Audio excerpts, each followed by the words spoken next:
everybody, Mike Iaconelli here. Welcome to a brand new In the Shop. And in today's shop, we're on the lake, we're on the bank, and we're talking about one of my favorite things in the world, and that is bank fishing, bank angling. In today's shop, we're really going to run down the basics of what you need to be a successful bank angler.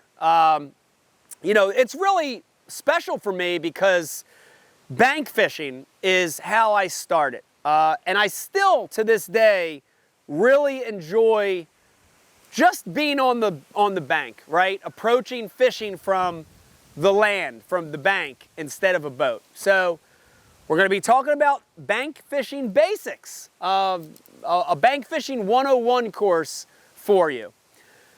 In this video, you're going to really hear me focus in on two theories that I have for bank fishing. And these are theories that are going to allow us to be more effective. The first theory I'm going to talk about is becoming an efficient mobile angler. And what that means is, there's a fine line in bank fishing where you want to have enough tackle, but you don't want to carry too much, right? You can't let your tackle bog you down. So this theory is basically, having enough stuff at your disposal, but not carrying too much. Because being a bank angler, we have to climb, we have to trek, we have to walk over stuff, down stuff. We have to get into areas where we can make casts because we don't have the luxury of being in a boat or a kayak, right? So being an efficient mobile angler, we're going to talk about my theories on that. And then the second thing we're going to talk about from bank angling or bank fishing is my theory on what to carry. And that means the rods and the reels, but it also means the lures in this efficient, very streamlined backpack, the lures and what to carry from a perspective of top, middle, bottom.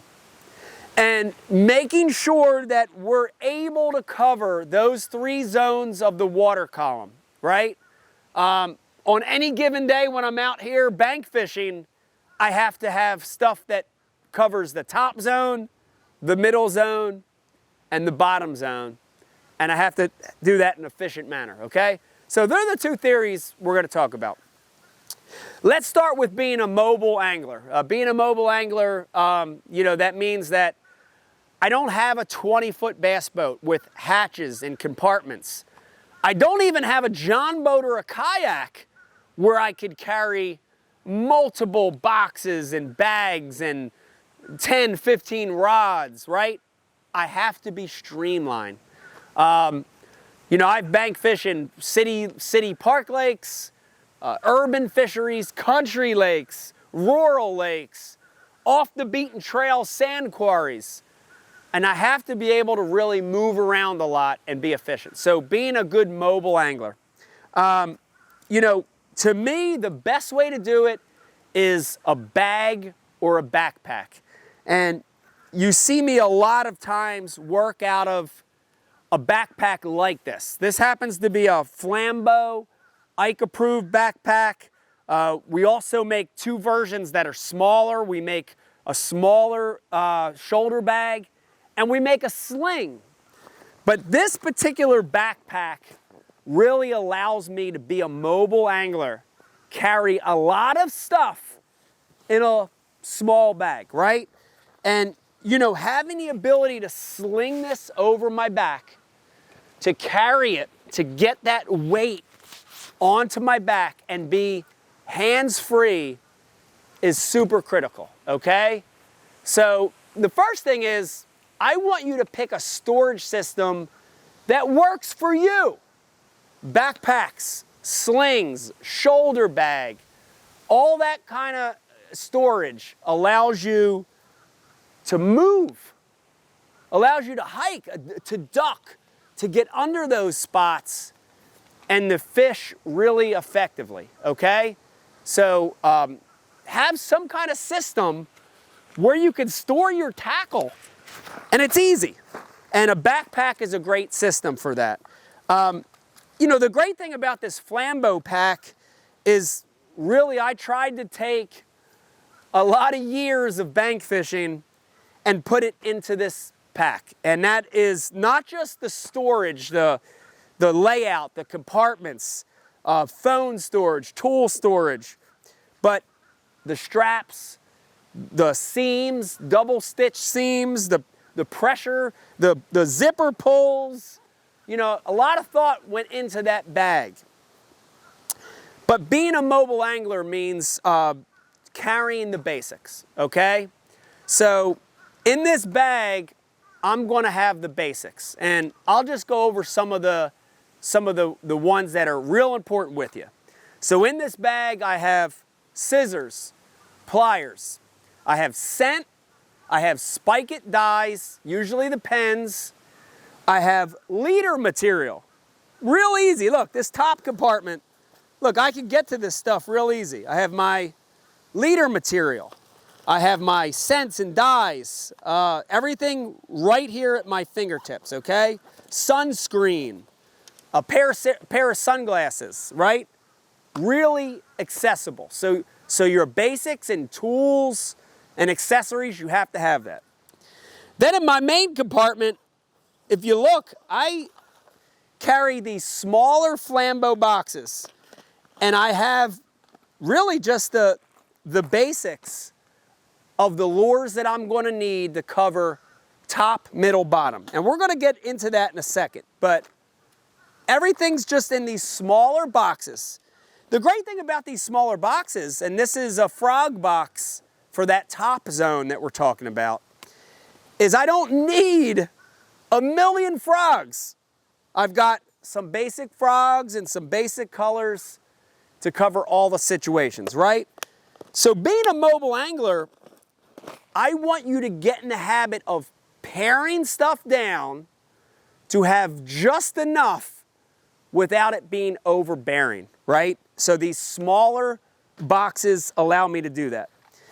And then in the Flambeau bag, we have some side storage. And guys, this is really where I put my soft plastics. And you know, once again, when we start talking a little bit more about top, middle, bottom, I'm going to give you some of my basics. But in these side compartments, the front and the two sides, this is where I'm carrying my soft plastics. Once again, not being overburdened. You don't need 15 colors of this is the Berkley Power Bait Pit Boss. I need 2 or 3 of the basic colors, right? Green pumpkin, black and blue, and something white or pearl. And those 3 colors can really handle a lot of the situations. Remember what I said in the beginning? Big believer in carrying spike it dyes and pens, because I can take this one color, 4-inch green pumpkin Pit Boss, and I could add chartreuse or orange. I could dye the whole thing blue. I can do a lot of things with this very one neutral colored bait, okay? So being a mobile angler, guys, means carrying the necessities without going overboard. All right. The same thing goes for a rod and a reel, okay? How do we be an efficient bank angler, the mobility, without carrying too much stuff? And the system that I designed is real simple and easy, and it revolves around 2 rods, okay? 2 rods, a casting rod and a spinning rod to cover every situation I need. Remember, I keep getting back to this. We can't have 8 rods like you do in your kayak. We can't have 10 rods like you do in your John boat. We can't have 15 rods in your rod locker of your full-size 20-foot bass boat. But 2 rods is perfect, right? I've got a spinning rod, we're going to talk about it in a second, that handles lighter lures, more finesse, and I have a casting rod that handles bigger, heavier lures and more power fishing. So the great thing about this 2-rod system is that this backpack that I designed also has a rod holder built onto it, onto the back. So even when I'm trekking and walking and hiking, I can have one of these two in my hands ready for the cast, ready for that moment, and the other one is tucked away in the back, Velcroed away, okay? So even with 2 rods, it allows me to be hands-free, which is very, very critical. All right, let's get back to the rods. I want to give you the basics of the 2 rods that I'm going to fish. Okay, here it goes. Spinning rod, I want you to carry a 7 to 7.5 foot medium action spinning rod. That's it, guys. 7 to 7.5 foot medium action spinning rod. This one is great. This is a 7.3. This is an Abu Garcia Veritas rod, right in the middle of that range we talked about, but medium action. Can do everything when it comes to finesse fishing, right? A medium action spinning rod like this, I can drop shot, wacky rig, Ned rig, finesse swim bait, a shaky head, you know, any of those finesse techniques I can utilize with this. So 7 to 7.5 foot medium action spinning rod, and use a little bigger sized spinning reel, 30 or 40 or 3,000 or 4,000 size spinning reel, depending on the manufacturer. This is a Abu Garcia Revo spinning reel in the 30 size. I like that bigger spool because often from the bank, we got to make some pretty amazing casts, right? Long casts, tricky casts. And I like that larger diameter spool to hold more line. Last but not least, on line, on spinning, I'm a huge advocate of braid to a fluoro leader.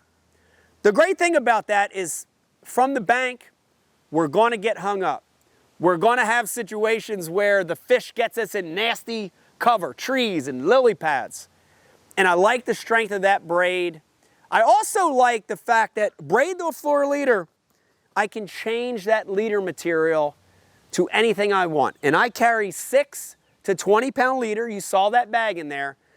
And depending on the conditions, I can change. I'm walking down the bank, I'm down near the dam, there's no cover. I could have a 6 or an 8 pound leader on there. As I walk up the lake and I get into thick lily pads or trees, I could on the fly switch to 15, 17, even 20 pound tests. Okay, so braid to a fluoro leader, bigger spinning reel, 7 to 7.5 foot medium action. All right, now on to our casting rod. And that spinning rod was going to be our finesse rod. Lures that weigh a 1/4 ounce or less, finesse techniques, that's our workhorse. But we need a workhorse for our bigger baits. We need a workhorse for power fishing from the bank. And that's going to be our casting rod, all right? Going to give you the same spec, guys, but a little different action. You ready for this? I want you to pick a 7 to 7.5 foot medium heavy action rod. 7 to 7.5 foot medium heavy action rod, because this is going to be our power fishing rod. This is our rod to cast these bigger baits. This one is my favorite, just like the spinning. It's Abu Garcia Veritas Tournament Edition, 7.3 medium heavy, falls right in the middle. And I'm going to be able to do a little bit of everything with that medium heavy action rod. I could throw a jig, I could flip, I could pitch, I could frog, I could throw a bigger swim bait, I can throw a swim jig, I could throw a medium diving crankbait, I could throw a big walking bait. Really allows me to do everything. It's a workhorse. 7 to 7.5 foot medium heavy rod. On the reel, I want you to pick a reel that has a faster gear ratio, okay? Listen, if we've got 6 or 8 rods in our kayak or our boat, we could have specialty ratios. But on this casting reel, pick a low profile casting reel that has a higher gear ratio to this reel. I want you to have a reel that has at least 7-to-1, all the way up to a 9-to-1 gear ratio. This is a brand new Revo SX, and it's got an 8-3-to-1. Perfect retrieve. Fast enough to allow me to do a little bit of everything, okay? If this was a slow gear ratio, would be great for slow rolling or deep cranking. But what about swim jigging or a buzz bait or a horny toad or burning a spinner bait? I'd be handcuffed. So this faster gear ratio, 7-to-1 or greater, allows me more control of the techniques that I can fish, okay? Last but not least, you heard me talking about it with the spinning. By the way, on the spinning, that braid size, I like the 10 or 15 pound braid on the spinning. And just like the spinning, guys, on my casting rod, I like braid to a floor leader when I'm bank fishing. Gives me a lot of versatility to change that leader material based on the scenario that I'm walking around, right? A little bit heavier though on the casting rod. And on the casting rod, I'm going to use 30 or 40 pound braid to a little bit heavier leader. So now I'm going to step up to that 15 or 17 or 20 pound leader on that fluorocarbon. And then the other thing that's great about this braid to fluorocarbon is if I start fishing a frog or if I'm fishing a swim jig in nasty thick cover, I just get rid of the fluorocarbon leader and I have straight braid, 30 to 40 pound braid, okay? A lot of versatility for heavier lures that are a 1/4 ounce or heavier, 3/8, ½ ounce, better. And then my power fishing, cranking, jerking, you know, reaction lures, I have to have casting. All right, so being a mobile angler, using a pack, carrying a little bit of everything, but not a lot of one thing, right? Try that rod selection, line selection, reel selection. It's going to make you an efficient angler, hands-free. We got to be able to do that. All right, I really now want to get to the second part of this theory, which is having stuff in this bag that covers the top, the middle, and the bottom. The best way I can describe it is, you know, when we're walking this bank, this lake or this river, when we're walking this reservoir, this quarry, whatever we're walking, as we walk around, we're going to need to target those different zones.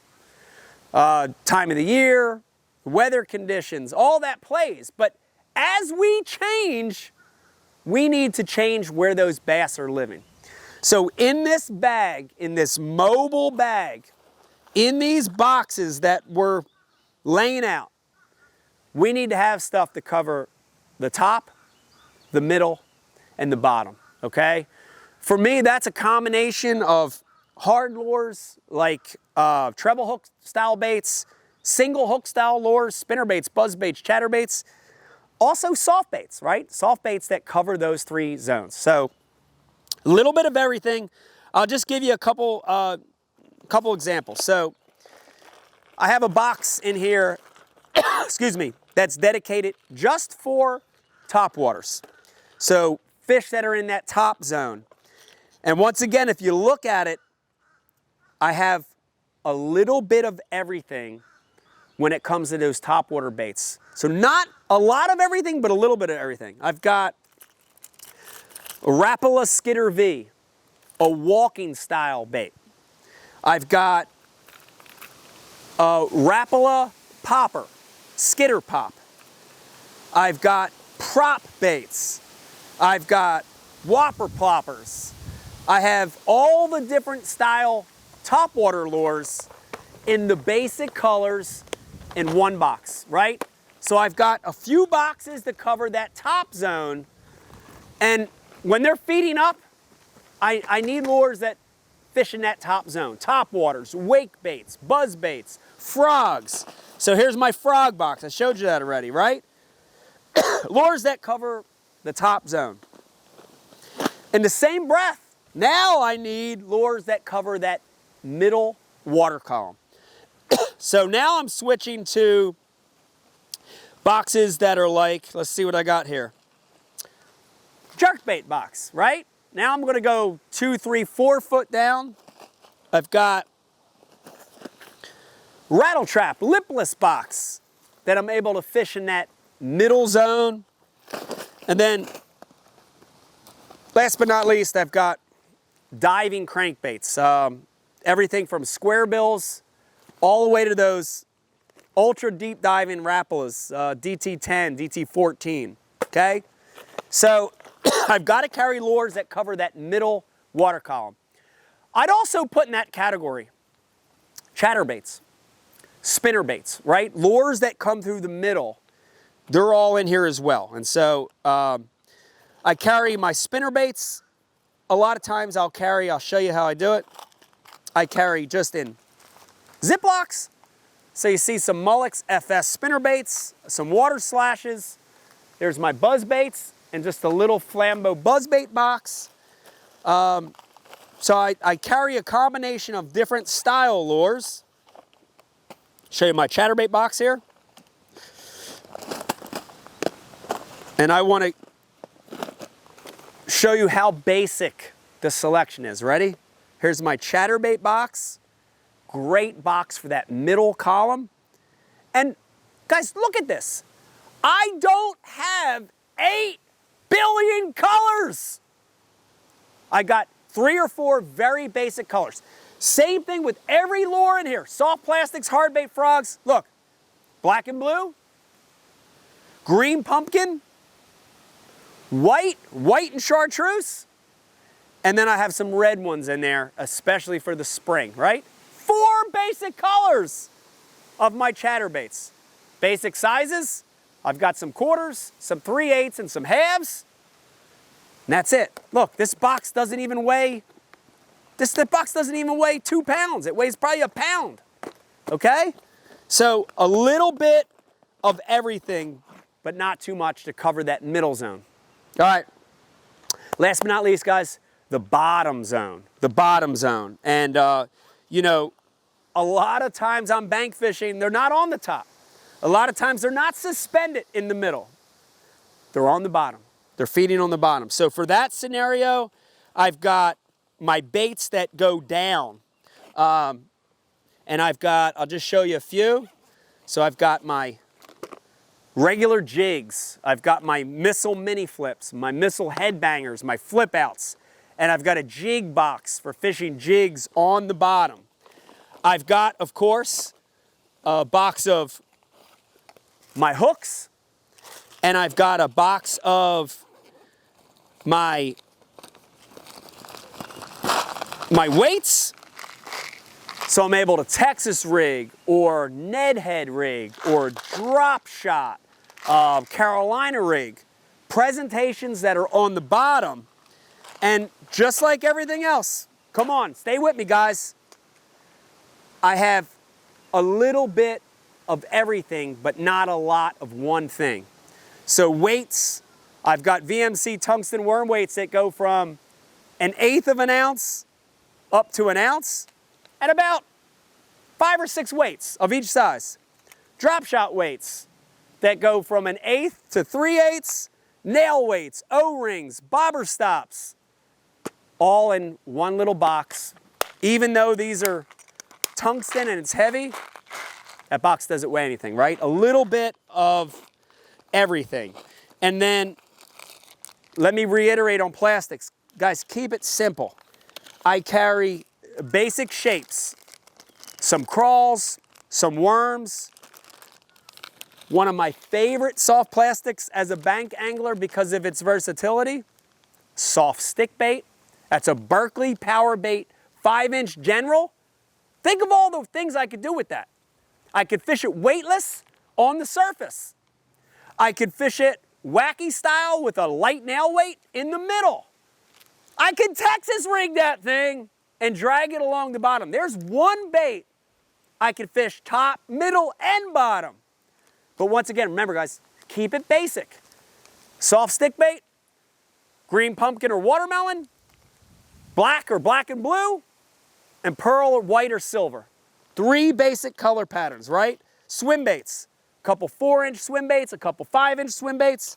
I don't need a lot of one thing. I need a little bit of everything, okay? Just keeping it simple. But remember that theory. Top, middle, bottom. When you store it, when you're mobile and you have this mobility of this backpack, you can change on the fly. As you're walking, you can change with the fish, and you've got the tools, you've got the 2 tools to throw whatever bait they're eating, okay? There's the basics of what I carry, how I prepare, the rods that I use when I'm bank angling. We're gonna do another one of these where we talk about what kind of areas I target when I go bank fishing. But I hope you enjoyed this in the shop, really breaking down the basics of what you need to be an efficient bank angler, right? Remember, mobility, be a mobile angler, and cover the zones. Have enough lures to cover top, middle, bottom. Remember those things, use some of these storage techniques, and you're gonna become a better bank angler. I hope you like this seminar. I love talking about it because I'm very passionate about bank fishing. If you like what you're hearing, if you like what you see, hit that subscribe button, subscribe to my channel, become a subscriber. We've got a brand new video every single week. If you're already subscribed, do me a favor, tell your fishing friends about Mike Iaconelli Fishing on YouTube. We're here to help you become a better angler. Grab a backpack, a couple rods, those baits, and go catch a bass. Bye.